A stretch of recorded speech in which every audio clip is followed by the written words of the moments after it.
I've said before that the deepest, most profound experiences sometimes are in the simplest.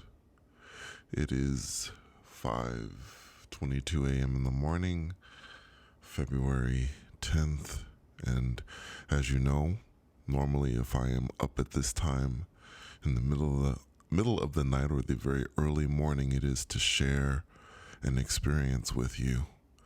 I did not believe that I would be sharing this experience. Sometimes I don't, I know.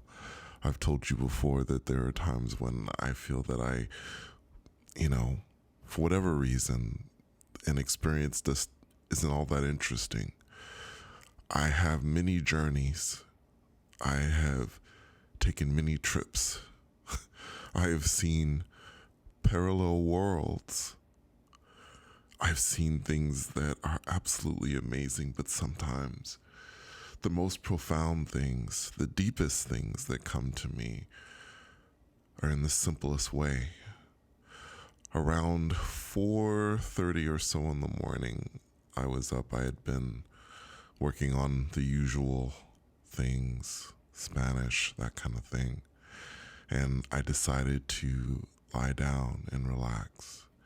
And in my mind, in my thoughts, I was thinking of love. And, I don't know if that has anything to do with Valentine's Day. I wasn't even really thinking about Valentine's Day, which is coming up in the next 4 days for me anyway, in the U.S.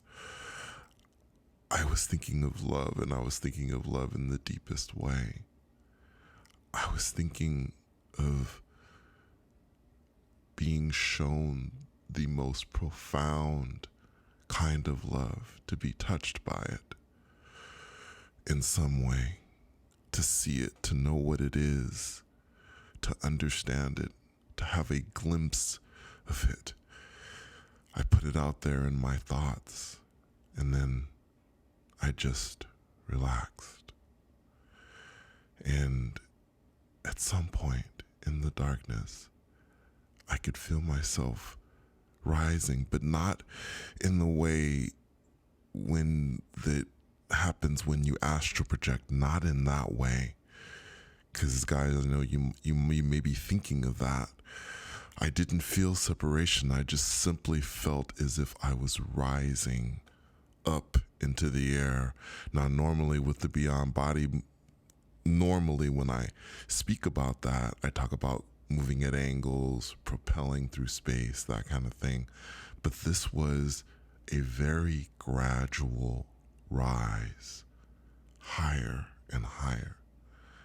All of this in darkness. And at some point that I stopped, and I was just lying in darkness, and I thought, as I was there, I thought, okay, I don't know if I gone somewhere. I don't know. The scene isn't revealing itself. I'm not seeing anything. Maybe if I open my eyes, I'll still be in my bed.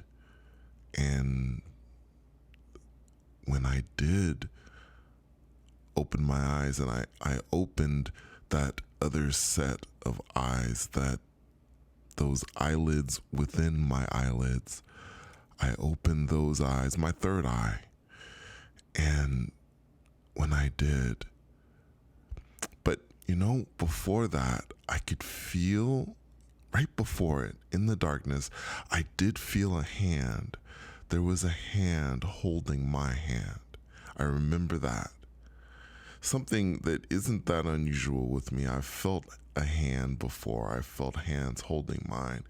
In a sense, I believe sometimes even to comfort me when I've gone into that in-between state. I talk about that middle state, the raising the vibrational frequency, as they say. Once that's happened before, I felt that. So it isn't unusual or too scary to me at all. Doesn't make me nervous, doesn't freak me out. So I felt that before I opened my third eye. Then I did open my third eye. I was in a room, and what I noticed was there weren't white walls. There were colors like water. At first, I thought they were flowers, okay? So that's what I thought. And I was thinking flowers for some reason. But if you think, or if you can imagine watercolors, sometimes people paint in an abstract way where they have maybe little blots of watercolor. And I could see this all throughout the walls in different colors. And I thought that was unusual. I just laid there and I just stared at it. But then I noticed that there was someone lying next to me. Now, this someone, whoever it was, their head was covered over with a blanket, but they were holding my hand. And after a while, I actually began to panic a little bit because I couldn't see the face, and I started saying, show yourself, show yourself. Show me what you look like. Show yourself. But that blanket didn't come off that head and that person didn't move, but I could still feel them holding my hand. And so I panicked more. Now, for those of you who have thought about fear and think about that sort of thing and are afraid, I've told you before that I do have fear. I do sometimes go through that. That does happen to me. And I was afraid here for a moment. I was afraid. And I was saying, show yourself to this person. Show yourself, whoever you are. Show yourself. And the person never did. Eventually, I opened my eyes back here in the 3D world, and I just laid there for a second. Again, a bit shaken up. But then I thought about the initial question that I put out. Remember how I tell you guys, in situations where you don't understand, because I sat there saying to my guides, I kept saying, I don't understand what you're telling me. I asked to see love in its purest, most ultimate form, unconditional love. You're showing me someone with their head covered over with a blanket, holding my hand, refusing to show themselves to me in a room full of color, beautiful color. And as I sat and thought about it, it came to me now. I really want you guys to listen to this, because I think that this was something that really hit me. For those of you who are listening to this, really, truly, if you want to know and experience what love is, what pure love is, you must accept yourself completely. You must love every part of yourself. It is not as difficult to love the wonderful good parts as it is to love the bad parts, the parts that we refuse to look at, the parts that we don't want to see. Those parts are difficult to love, but in order to have unconditional love, or in order to love purely, we must love every part,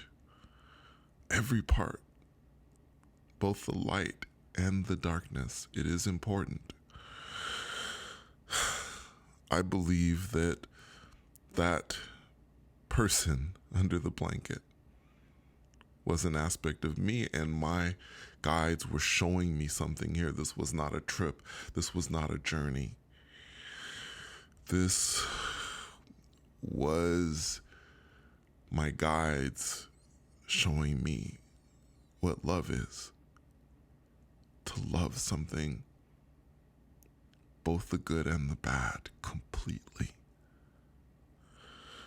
Anyway, I know this was different, guys, and I don't know if this was that interesting to you, but I had to put it out there. Thank you so much for coming on another journey with me, and until next time, take care.